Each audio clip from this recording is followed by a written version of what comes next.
I read an interesting piece of analysis about Syria and Bashar being gone. And that analysis began with how did the people and organizations who were trying to take him down over all this period of time, how did they suddenly become Delta Force?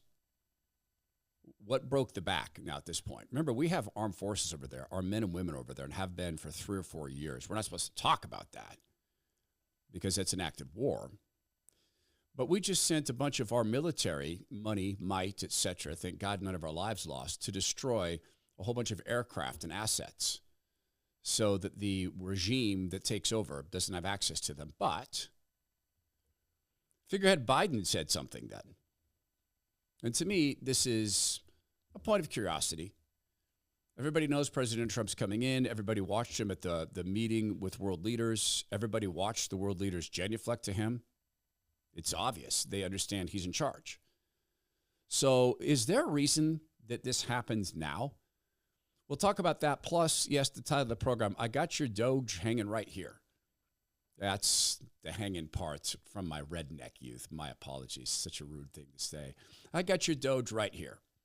So there's a lot of ways that we could cut government, the Department of Government Efficiency.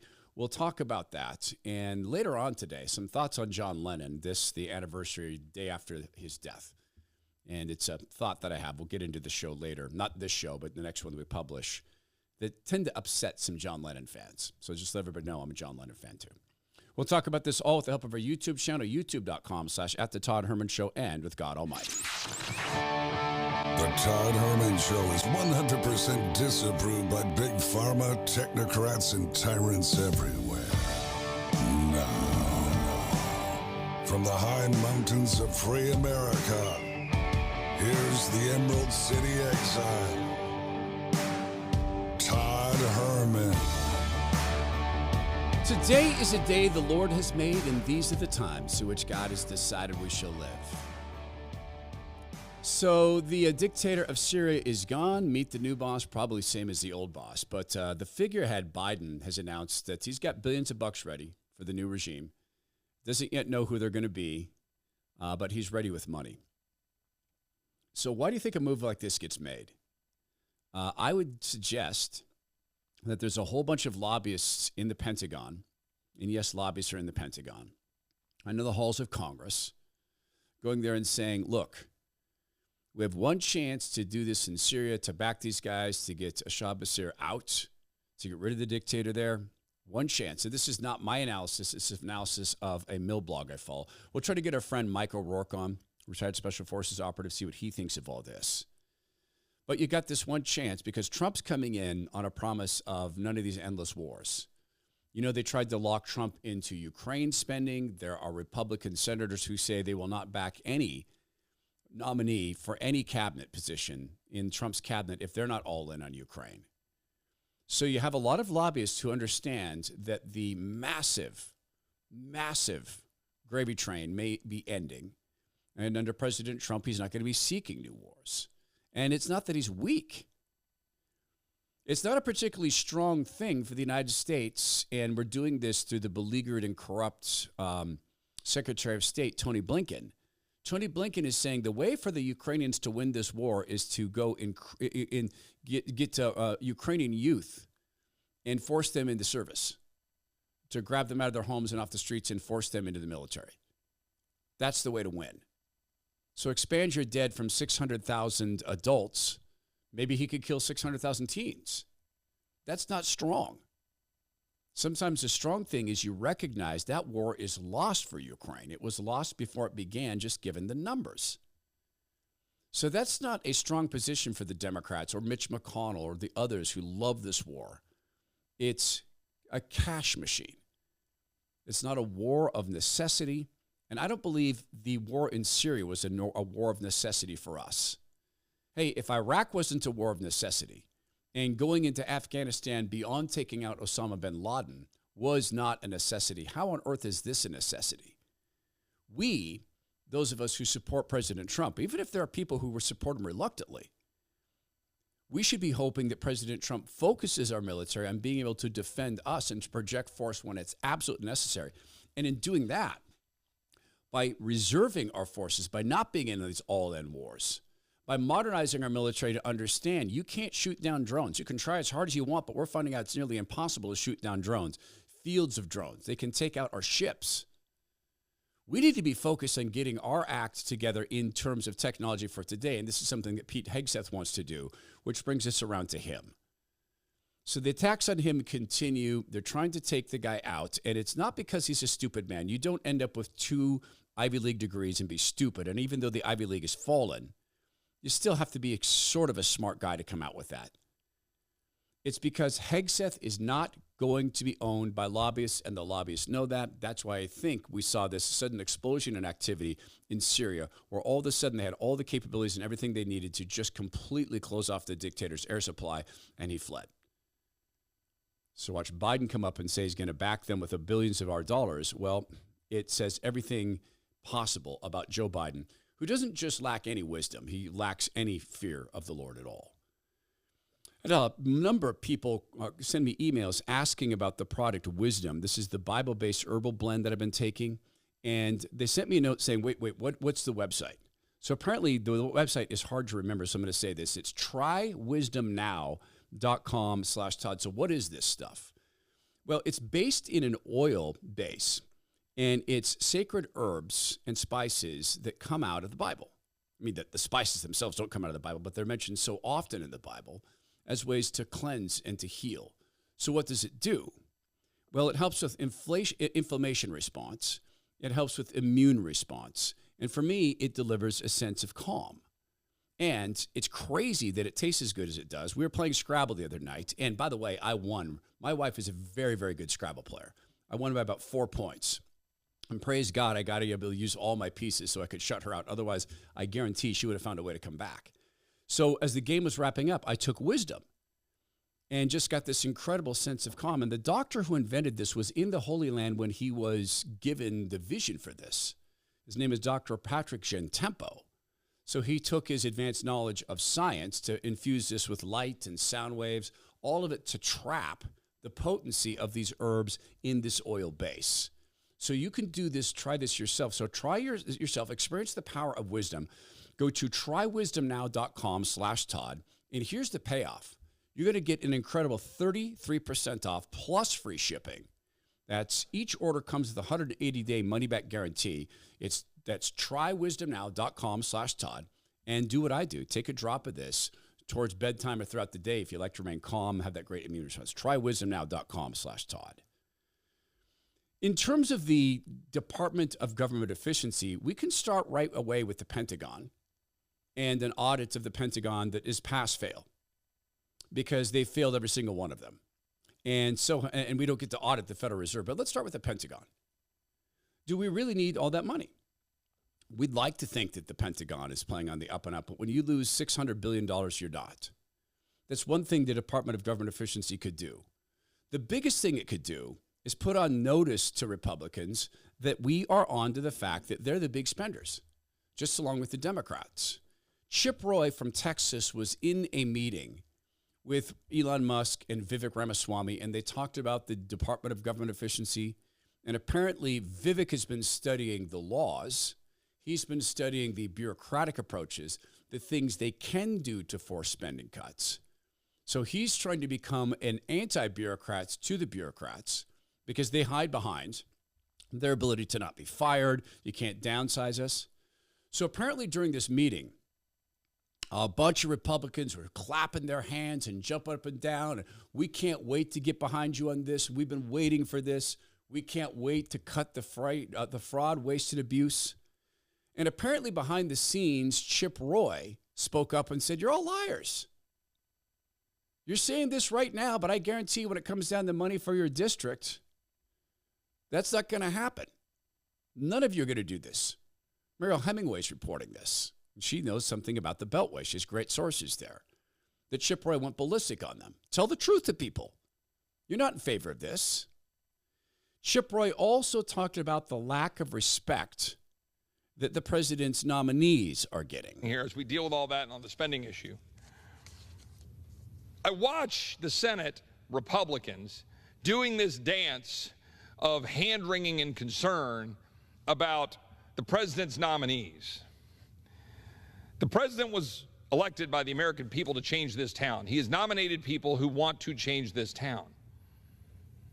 If you want to go overturn every rock of everybody's past and then say that they are not capable or they don't deserve to serve in a position like Secretary of Defense, as is currently occurring with the targeted attacks on Pete Hegseth, well, maybe you should take the board out of your eye. I'm not saying that we don't have standards that are appropriate in the advise and consent process. We do and we should. I'm a believer in that, in separation of powers. But the president also is deserving of the courtesy and the respect of his own party in particular, of the individuals he's nominating to change the town. He was elected to change it. One of the things the Department of Government Efficiency could do is start a pork reporting process for Republican senators. Let Republicans report it to Republicans. Publish it. Read it into the House record. Get people like Chip Roy to read into the record what his colleagues are doing. Part of the Department of Government Efficiency is not just going in and cutting the bureaucracy, it's cutting the head off the bureaucracy, because what the office holders have done is really, really brilliant. They get to blame the bureaucrats. Look what the bureaucratic waste, fraud, and abuse. Look what they're doing. Anytime they choose to, they can take their power back. Anytime they choose to, they can say, yeah, you know what? No more. You no longer get to make administrative rules as if they're law. We have to approve them.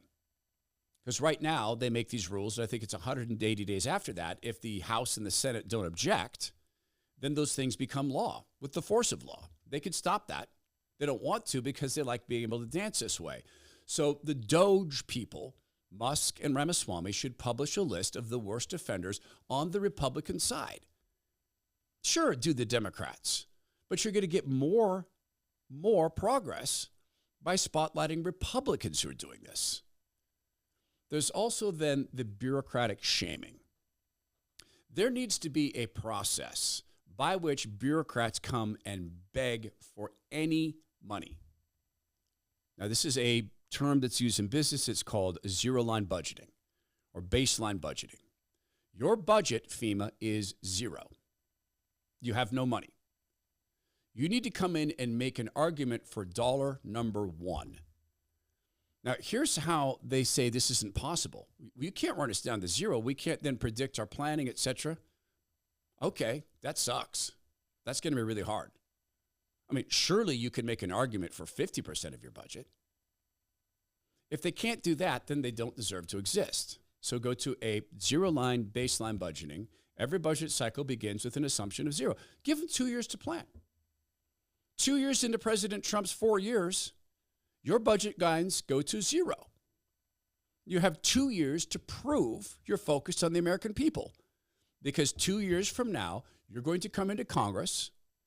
You're going to be able to come in 6 months early. Your budget will be zero. You'll be making an argument for any budget.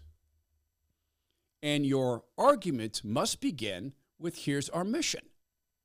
Lay out the mission. I'll give you a great example of why things like this are so important with something that happened out of North Carolina. And it goes down to bureaucrats need to bureaucrat, bosses need to boss. I'll tell you that the corruption in this stinks to such a high degree that you know it's costing lives. And in this case, it just cost a woman $200, but it's costing lives. I can't yet get into detail, but I'm going to give you a glimpse of one of the reasons why I love working with the people at Renew Healthcare in Mexico, because it has to do with corruption. Some longtime listeners to my radio show, they started with me in Seattle, back when I was doing local radio, extended over into the podcast, praise God. They decided to go down to Mexico. And I'm going to get the details on this for you. So they went down, were impressed with the care. They had this abatement of their pain, which is expected when you use ethically gathered stem cells from umbilical cords and placentas. And I don't have the details yet on what they were there to get done. And they may not want to share that, but I can tell you this. During the process of looking at them, they discovered that the lady had a heart condition that was going to be deadly. They discovered this through the process of caring for her in the stem cell approach. And they suggested, in fact, told her, you need to have surgery right now. You need stents inserted in your body. She did it the same day. See, Renew is right next door to a world-class hospital. They've got a peering relationship. They share a CAT scan machine, which is probably how they found this in this lady. She was able to get those stents installed and be home the next day. She didn't go there for that. That's not their business. But their business is caring for people. I have a friend of mine who was a professional athlete for most of his life, and he's trying to get down there to get an infusion. This is so high-end. It's so unaffordable for most people. But if you have the resources, an infusion of stem cells puts the stem cells in your body. They go destroy inflammation. Then they travel throughout your body anywhere they can help rebuild tissue, be it cartilage, be it tendon, be it muscle. They'll do that starting with the spots where they're needed most. That's what the stem cells do. They build human tissue. Go check these guys out. See if they can help you. They'll tell you if they can or can't. It's renew.healthcare, RENUE.healthcare, RENUE.healthcare. They didn't have to do that. In fact, in America, they probably wouldn't have done that because of liability. They did it because they wanted to help. I know there's people at FEMA, employees at FEMA who want to help. We know this. People don't go into the government necessarily to go rule over others. People stay in government because they like the feeling of ruling over others, or they like the feeling of being able to work from home and have no accountability or just take 3 weeks off. They like the security, plus they like the fact that they're paid 2 to 3 times the amount of money that the people who pay the bills are paid. This is from FEMA. It's from North Carolina. It's a woman. All she needed was a window on her home. Listen and watch. All she had was a crack in her window. Says she thought since FEMA is helping out people who had damage from Helene in Mecklenburg County, maybe she could tap into some funds from that agency.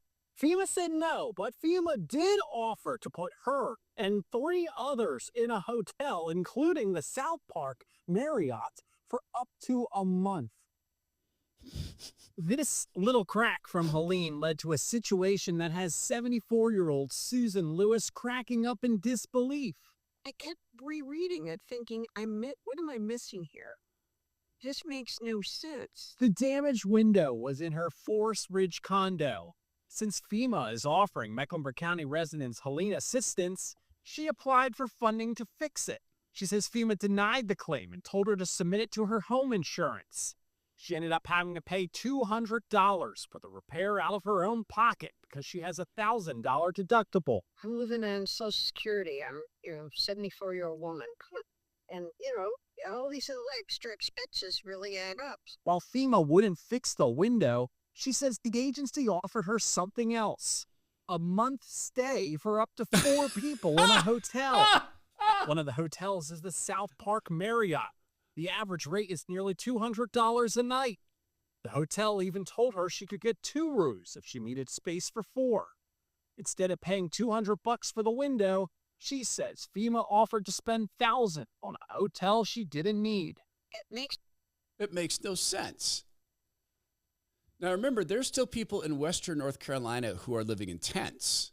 And remember that when the Amish built tiny houses for them and had them shipped down, there were local bureaucrats who blocked the tiny houses and took them away and said, go back under the overpasses and go live in tents. Well, FEMA's saying, we won't fix a window, but you can have a hotel room.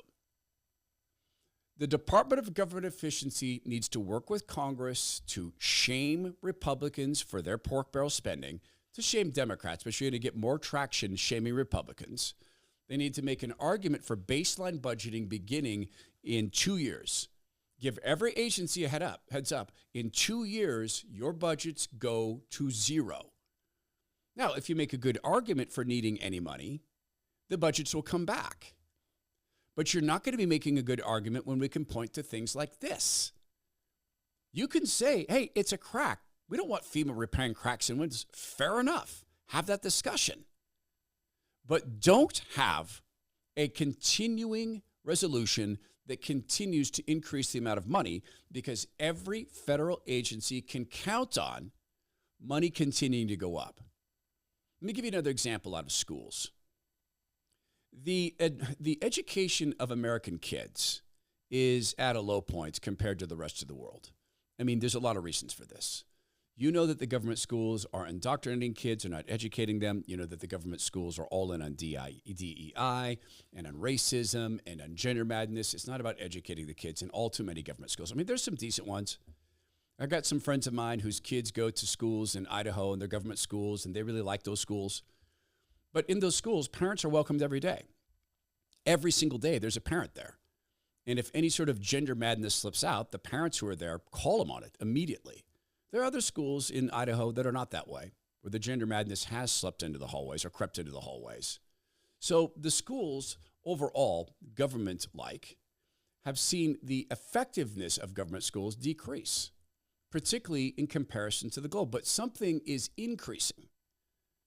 If you're on the video service, I'm going to show you a chart here in a second that is going to make the case for not something else that the Department of Government Efficiency should do, starting with the Department of Education. And in their case, it's not baseline budgeting. It's not zero-line budgeting. It's something else. It's something that some people would see as more radical, except it's completely defensible, utterly defensible, and people should calm down about it. Getting into the holiday season, a lot of people end up getting very, very uncalm or even stressed or anxious. That doesn't need to be the case. I've talked with you about Magnesium Breakthrough and its ability to help people sleep. That's true with me. It helps me sleep through the night.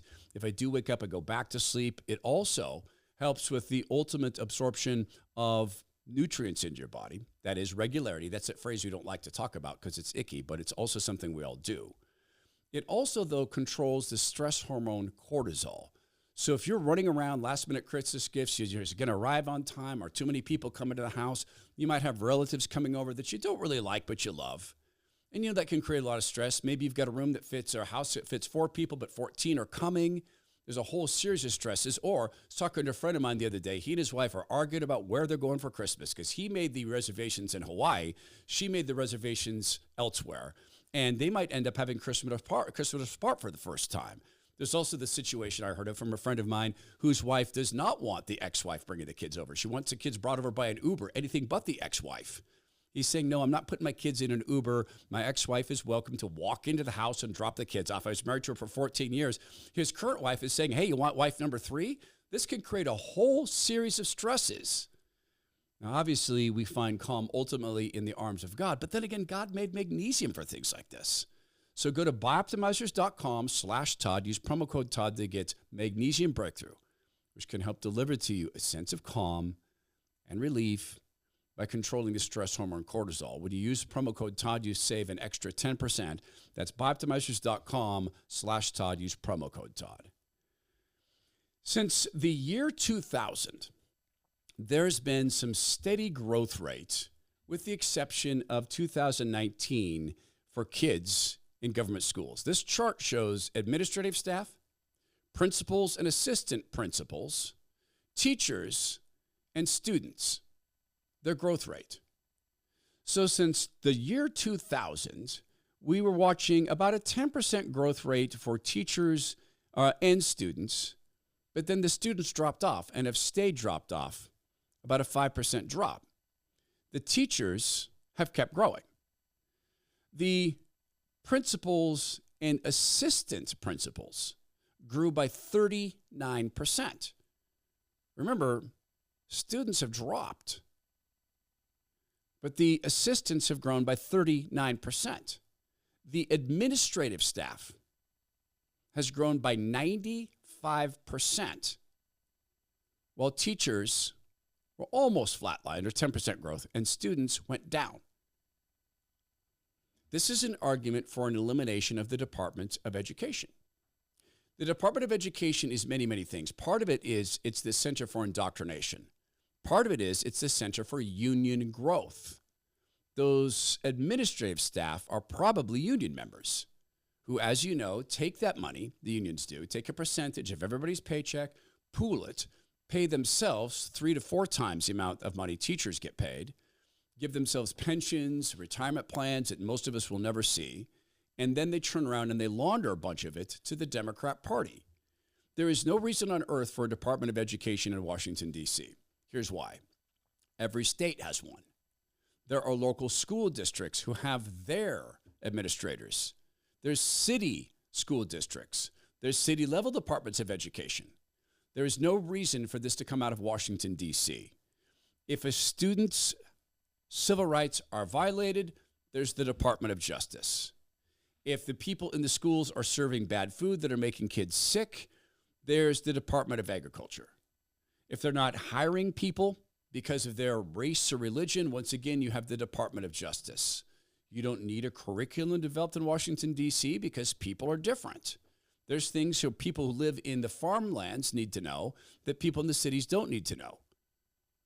The elimination of the Department of Education is a no-brainer for the Department of Government Efficiency because every single job is duplicated throughout all of the various school districts. In fact, I'll tell you one point of ridiculousness. Washington State is one of many states who employ people to go to meetings. This is their job. They work in a school district. When there's a meeting in the state capitol, in this case in Washington, it's Olympia, that person flies or drives to Olympia. They attend the meeting. Then they fly or drive back to their school district and they tell the principal what happened in the meeting. A meeting the principal could have attended or a meeting the principal could have zoomed into. Those meeting goers now have staff. I mean, they can't go around scheduling their own trips to the state capitol. This is a self-metastasizing cancer. The Department of Education should be eliminated, and it's an easy argument to make. One other thing that should be eliminated, of course, is any form of public broadcasting, at least the monies for public broadcasting. This is PBS promoting what's, I think, fair to call a and here's that word. I'll say it, but Alex will make sure that the people on YouTube never get to hear this. This is PBS. The issue of transgender rights has rarely been so prominent in American politics, from presidential campaign ads to the election of the first openly trans member of Congress to arguments this past week at the U.S. Supreme Court. William Brangham is back to talk with one recent pioneer about how she sees this current moment. My guest is no stranger to both the triumphs and the vitriol surrounding transgender rights in America. 2 years ago, Lee Finke became the first trans person elected to the Minnesota State Legislature.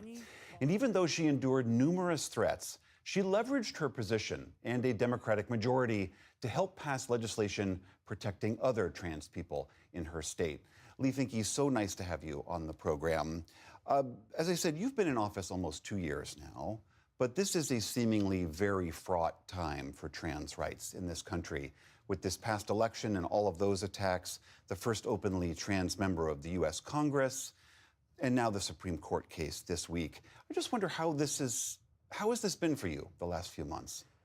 Yeah, it's been a lot. And, thank you so much for inviting me and for having Trans Voices on your show. I think what we have seen over the last couple of months, it is a compounding pile of difficulty for a community that is very small, that we receive so much outsized attention, given the impact and size that we have in the communities that we exist in. We're struggling. We're all struggling and trying to figure out what all of this is going to mean. You were here while the Supreme Court was arguing this case. That case centered around Tennessee's attempt to ban trans care for trans children. And the justices had a lot of different arguments about that case. And I wonder, listening to what they had to say, what stood out to you? What stood out to me is that we are trying to figure out a very complicated answer to a very simple question, which is that gender-affirming care is healthcare, and healthcare decisions belong to families and doctors, and they do not belong to politicians or the courts. Platitudes. So why was that person called a pro-pioneer? Well, Newsbusters reminds us that Lee Finke backed an act in Congress that would strip language from this law and therefore make it easier for people who want to inflict their sexual desires in the bodies of children. This is the language they wanted included. Sexual orientation does not include a physical or sexual attachment to children by an adult. This is part of the so-called Take Pride Act. It's setting the groundwork for making a view a sexual orientation. that's being promoted by that person's presence on PBS. I mean, he didn't talk about it there, but he promotes it on PBS using your tax money. Now, incidentally, this week we're going to be talking in some detail about the lawsuits in Los Angeles. A woman named Clementine, who's now 20 years old, is suing one of the nation's most famous so-called gender docs, Dr. Joanna Olson Kennedy. I have some very distinct and very clear, and you might even say pungent thoughts about this so-called doctor. And we're going to be featuring that on our Substack channel this week. If you haven't yet subscribed, go to the toddhermanshow.substack.com. And I think you're going to learn a whole lot about this lawsuit and about this woman, including seeing what I think is the first ever interview with Clementine that actually happened with a friend of ours we've had on this program multiple times. That's the toddhermanshow.substack.com. There should be no money going to the public broadcasting system. It is a publisher with a point of view. It is a distinctly un-American point of view. It's a point of view that seeks to destroy families. There's no reason for our tax dollars to be involved in it in any way. But there's some other things that we should cut. And one of them just goes to this issue of fairness. Remember that liberals look at things through the lens of compassion and fairness? We have an opportunity to out-compassion and out-fair some of the liberals and to help protect our money. And we need to do this. With the war in Syria now supposedly at an end and meeting the new boss, who's probably likely to be the same as the old boss, and Joe Biden, the figurehead, already said, we're going to give you billions of dollars. Of course he is. I mean, you have to give them money so they can buy American weapons. I mean, we can't have them not having American weapons. Lockheed Martin, Boeing, all the big groups are going to be down there arguing for this, all of the lobbyists. And yet President Trump seems to be standing on, nope, we're not going to go get into these endless wars. There's some major changes coming to our economy. There's going to be an effort to create a central bank digital currency. President Trump has said not on his watch, but President Trump is surrounded by people who want cryptocurrency to blow up. They want it to go huge. You think Elon Musk doesn't want to see that mainstreamed? Of course he does. So does Vivek Ramaswamy probably. There are major changes coming to our economy. President Trump is really obsessed with bringing manufacturing back. He's already said the pipelines are coming back. He's talking about tariffs, sometimes 100% or more tariffs, to encourage countries to stop playing games with us. Well, this all means a massive change in when you're going to retire, unless you can adapt. My friend Zach Abraham at Bulwark Capital Management operates this way. Number one operating rule is risk management. He is unbelievably obsessed with risk management. Operating tool number two is a tactic. Bulwark Capital Management actively manages every single portfolio, which can reduce risk and volatility. And Zach is a teacher at heart. He will talk with you for free, no obligation, no expectations. He'll look into every account that you have, you give him access to, your home, your equity, your plan to retire, and he'll tell you if your current account's being actively managed, and that's easy for him to see. And he'll talk to you about some ideas he might have for you. Most of all, he'll tell you whether your retirement plan is actually reality or a dream. And I'll invite you to work with him if it's a dream. Again, no obligation. Go sign up at knowyourriskradio.com. That's KNOW, knowyourriskradio.com, or call them at 866-779-RISK.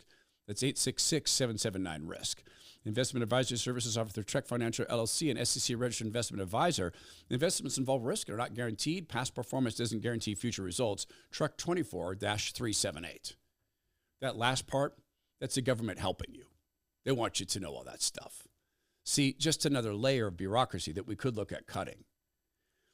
Tulsi Gabbard has her challenges for me. My most challenging aspect of Tulsi is that she follows a cult leader.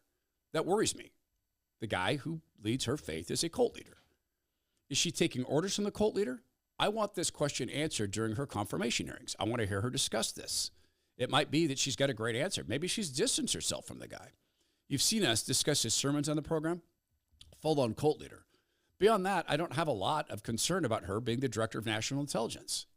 She can surround herself with smart people who understand D&I, who understand the bureaucracy, and want to see the bureaucracy right-sized in terms of focus. Remember, she was called a domestic terrorist by this agency. Now we read this. Nearly 100 former national security officials alarmed at the prospect of Gabbard leading the intel community. In a letter obtained by NBC News, the officials urged the Senate to carefully evaluate whether Gabbard is equipped for the position, which requires Senate confirmation. It was obtained. I love that game the media plays. They went and snuck it out of the files. They obtained it. Yeah, it was emailed to them. That's how they obtained it. We're back to 100 former national security officials, none of whom should have pensions. There should be no pensions in Washington, D.C. whatsoever. Look, I've got a cousin who works at the Social Security Administration. I'd be glad to look him in the eye and say, no, you should not have a pension. Why? Because 95% of Americans don't. You should have the same exact retirement plan as 95% of Americans so that you too are beholden to 401ks and 403bs and every rule we have to play under, because government pensions are not fair playgrounds. When you control trillions and trillions and trillions of dollars, you can enrich your pension plan in ways no one else can. Government employees should not be paid for not working, not out of active accounts.